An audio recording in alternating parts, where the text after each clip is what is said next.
Welcome back, everybody. Santa Fe Fashion Week, Fashion Behind the Curtain podcast. I'm Stephen Cuomo, executive producer of Santa Fe Fashion Week. I'm really excited to have Alicia on as our guest. Alicia, can you tell us a little bit about yourself? Hi, everybody. Alicia Snow here. A lot of you know me from Alicia Snow Wolf, my handle on social media. Yeah, no, I've been modeling since I was 18. I'm 46 now. Not ashamed to say it. Very proud. So it's been a long, ongoing career for me. And yeah, I'm excited to be here with Stephen and share a few of my thoughts and welcome any kind of comments and suggestions from any of the topics regarding any of the topics that we're going to bring up for sure. Sounds great. Well, I know this podcast kind of started with a phone call, and we've been friends for a super long time. And I guess you're want to discuss some of the struggles or challenges or Yeah, things of that of being a I Native American model. I do. I'm Navajo and Spanish. I was like many of us from the res, as they want to say. I was adopted. And so I unfortunately didn't grow up in the native culture, so for me, I want to say as an outsider looking in, it has taken me a lifetime to kind of get to know, my culture again and get to know my people and where I come from. So for me, it started just as in more as an adult, wanting that feeling of completion of myself. So I started with, of course, you start with DNA stuff, and you start with getting, making sure that you can actually be or say that you're a part of this culture. And I, for one, never understood a lot of the background as to who they are and what they are. So I kind of dove into, nose first into everything. And wow, it just opened up such uh, a huge opportunities for me, for other a lot of indigenous designers. And I've been doing this modeling, social media, marketing, everything for such a long time that I have an okay platform that I like to share and showcase. A lot of our native designers and a lot of, I mean, just everybody, not just native, but everybody's designs and artwork and fashion and beauty. But as I've gone older, we sort of begin to focus on who we are and where we come from. And again, as a child, it was difficult for me because I was always, torn between two worlds. I didn't know, what is what. And now as an adult, you're able to mesh things together and see the beauty of both cultures. It's been an amazing experience for me. But I honestly wanted to bring up a topic that a lot of us in the native community, a lot of in the native designers and fashion industry are a bit, how can I put it? I don't want to say scared, but it's kind of a difficult topic, I think, for a lot of us because we are all raised in this sort of bubble, in this culture of having to be, respectable, having to be very humbled, having to be very, um, uh, I don't know what's the word, not so mainstream. A lot of it has to do with a lot of the elders and a lot of the people that keep the culture. And when it comes to fashion, when it comes to modeling, it's a very thin line. I think a very thin line of being too sexy and being, a native design and a native presentation. And I know I really wanted to get some of my designer friends to come on here, but it was a bit too abrupt for them. So I really wanted to get their opinion on that side because I'm not a designer. I wish I'm not as talented, but I really wanted to get their opinion on it because to me, I can only imagine the scrutiny that a lot of these designers are under sometimes by their culture, by their elders, by their people to keep fashion very modest. And unfortunately, in all culture now, this day and age, modesty is kind of, fashion has taken over, and it's more skin, and it doesn't have to be indecent. It's just part of fashion, and it's part of designers and models expressing, who they are, how they feel through their art.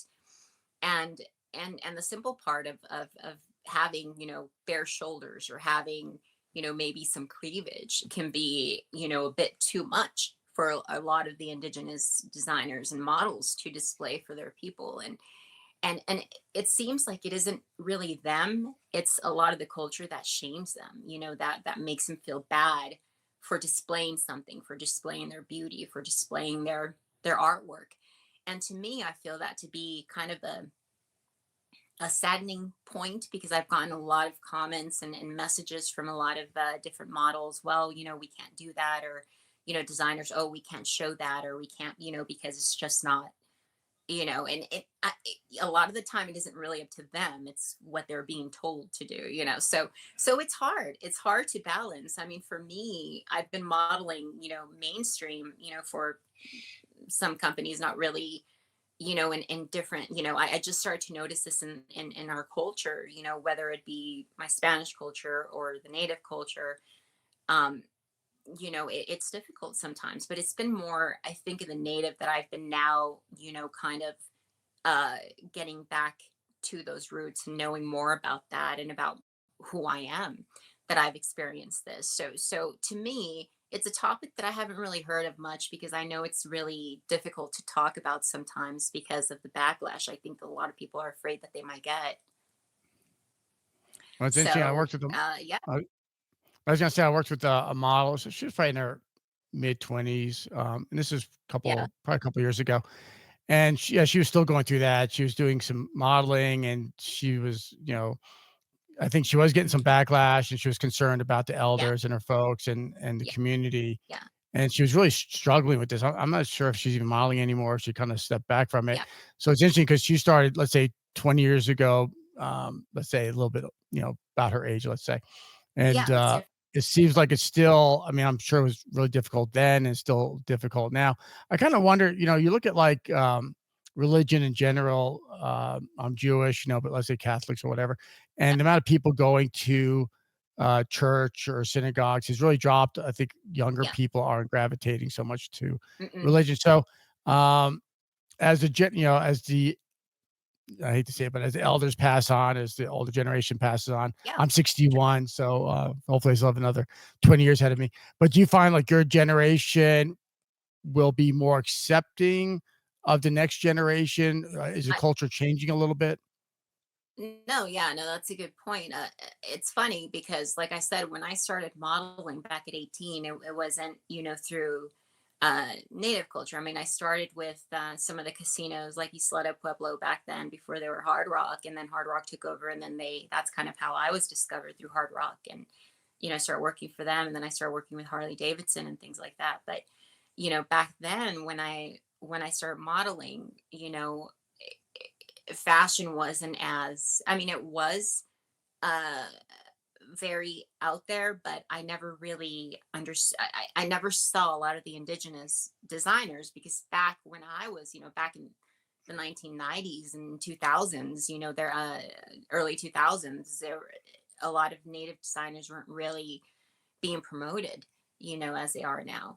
And that in itself is progression, I think, because a lot of native designers now are becoming more mainstream, and a lot of people, you know um, models that are more well known, and people that have sort of a platform are displaying a lot of their artwork now, because I think it is becoming a little bit more accepted. But still, there is a really fine line between, being uh, a design fashion forward, and being too explicit, or being too, sexy, or being, categorized as someone that is just, obscene.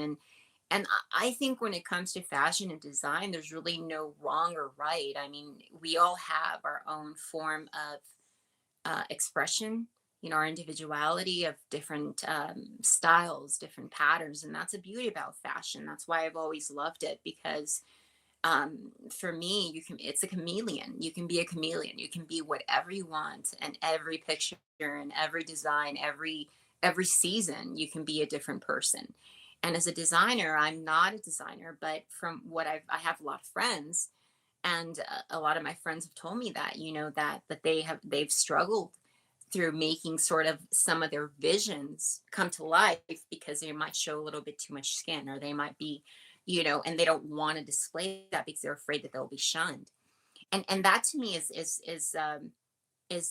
something that I hope it changes, in the time. I do see it changing, like you said, from when I started to now, seeing a lot of our younger models that are coming up, that I've met throughout the process of getting to know myself and my culture. Um, I've gotten to know a lot of these gals, and they're such amazing, wonderful, beautiful girls, in our native community, that are entrepreneurs on doing this, on fighting and battling against these sort of taboos in our own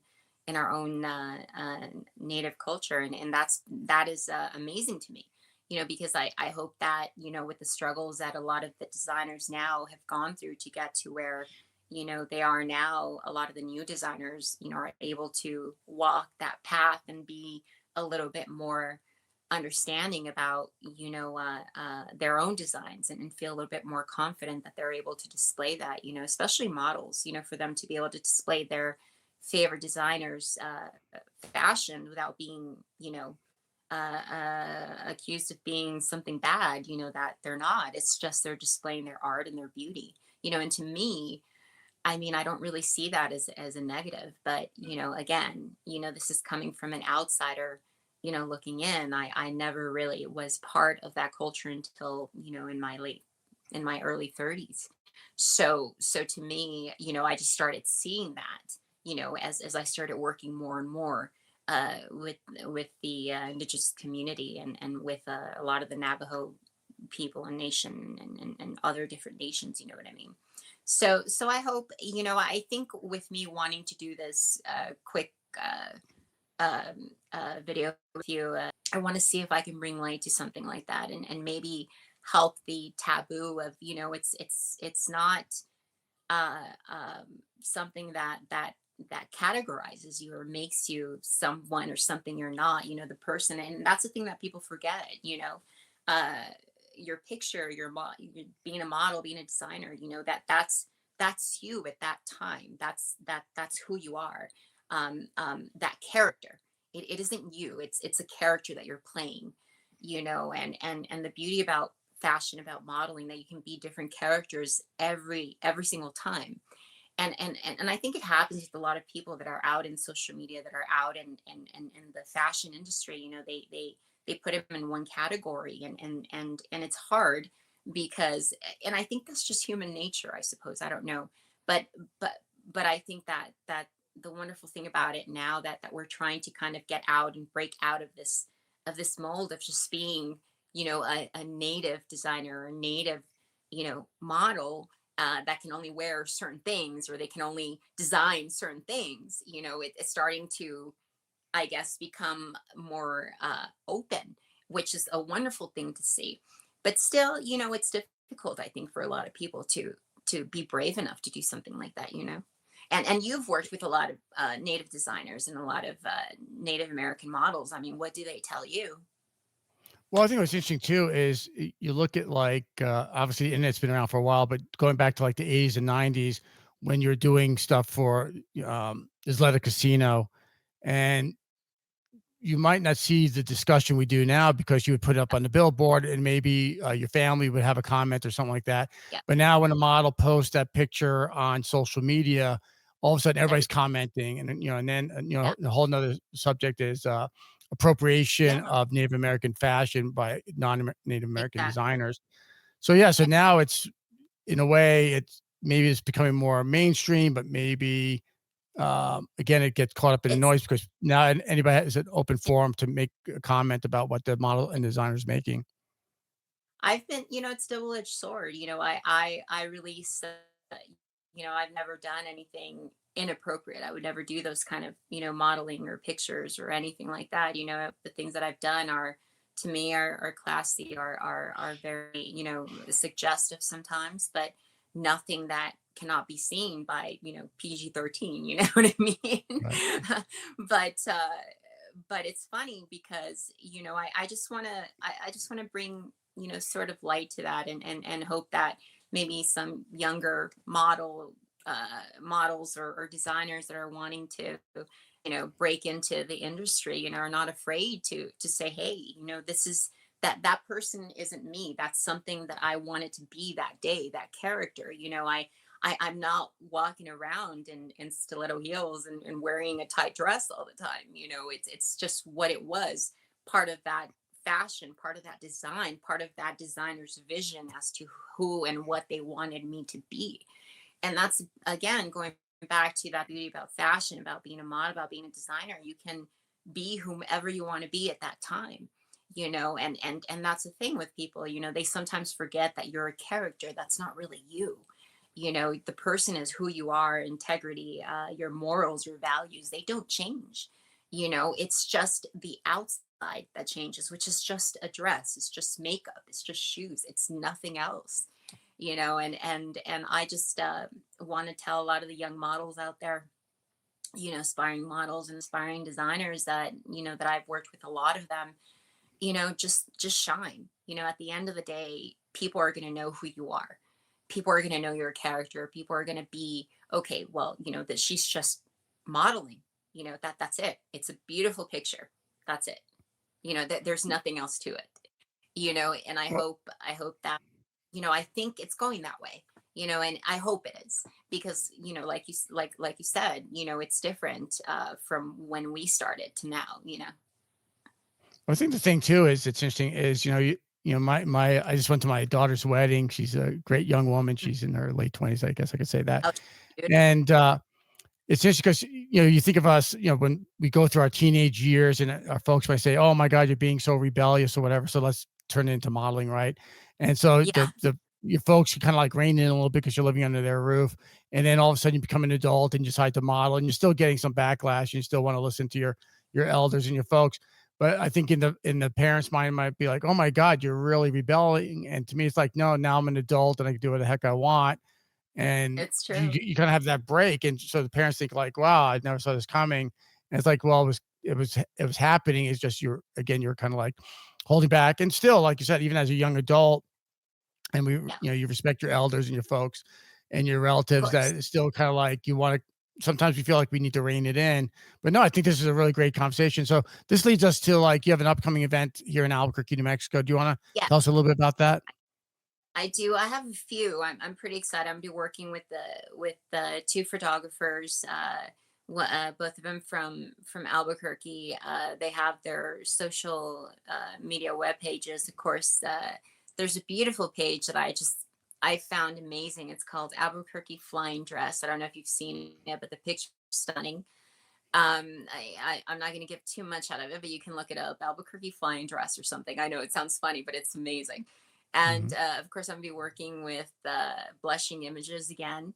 I have a few restaurants and different places I'm going to be visiting, to do collaborations with a few people, a few craft rooms and Albuquerque, a few designers that I'm going to be speaking with. I'm also working with the foundation for birds for parrots. I have a parrot and birds of a feather there in Albuquerque.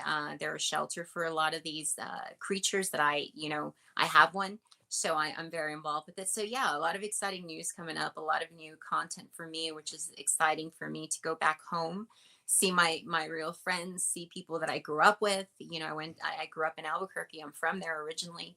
I left at about 18, but it's home. It's home. So I'm very excited to go back to Albuquerque and Santa Fe and have these amazing adventures and see everybody there and hopefully see you there. So it'll be cool. Oh, definitely. Yeah. No, I'll definitely be there. So would you like some designers, like you mentioned earlier, designers and models Yeah, to reach out to you I would to like everybody maybe to chime in. further this You conversation? Of course, I would love for them to chime in, to keep it going, and to make, to understand that I'm not here, trying to cause or stir up anything or any controversial stuff. I just want to, tell the young girls and the young guys and designers that, you know be you. Don't do not be afraid to push, how do you call it, push the envelope. But be brave and steadfast. Stand behind your design, stand behind your power, your true who you are. And with one last thing, when I first met my grandmother, my biological grandmother, she's Navajo. She lived in Crown Point, New Mexico, and I showed her my pictures. This is when I was 30, and I showed her some of my pictures, swimsuit pictures, and kind of Mhm. sexy pictures. She was like, "Oh my gosh," she was in shock. But a year after me getting to know her, finally, she came around. She said, you know, uh, the way you're doing this is beautiful, classy, and amazing pictures. You look wonderful. And I was worried that these were going to lead to other things. And I Mhm. told her, no, that's just not me, grandma. That's not how I was raised. It's not how my mom was raised. And she eventually ended up displaying a picture of me in a bathing suit at her home. So Mhm. that was a huge honor for me. She passed a year and a half after I met her, but I was able to at least get to know her, get to know about my biological father and my biological mother, and tell me more about my Navajo culture. And I was very proud of that. And that was the first time I really ate native food, a lot of fry bread and stuff. It was great. Mhm. That sounds amazing. Well, I look So forward to wonderful so when's memories. Mhm. For sure. So when is your next event in Albuquerque that you would like people to reach out to you, I have by? my first event on the 19th. On the 19th with oh gosh, there's one other photographer that I forget. Oh gosh, I forget his name. He's gonna kill me. But he does amazing work with lighting, and I'll let you know later on. I promise. But yeah, no. But mainly, I wanted to focus on that, and having people give their ideas and thoughts about this. It's something that to me is important. Now that I'm getting into the involved with a lot of the native cultures and communities, to kind of voice out for some of the things that I've heard and that I've been told, that are important to them and to us, I should say, because we're all involved at the end. It's we all want the same thing, and that's to help everybody be successful in their goal in their career. The whole thing about social media to me is to share people's art, to share people's beauty, and to be able to give someone a spotlight that otherwise they might not even have. And that's kind of where now I'm focused on more in my life and in my career that I've been trying to do. Well, that's wonderful. I look forward to following the rest of your journey, and I'll definitely see you at the next event, and we'll interview more people, and Yeah, we'll for we'll carry sure. this conversation forward. Thanks again so much. Definitely look forward to hopefully seeing you in Santa Fe Fashion Week. That'd be awesome. Sounds great. Have a wonderful afternoon. Take care. You too, Hud. Bye.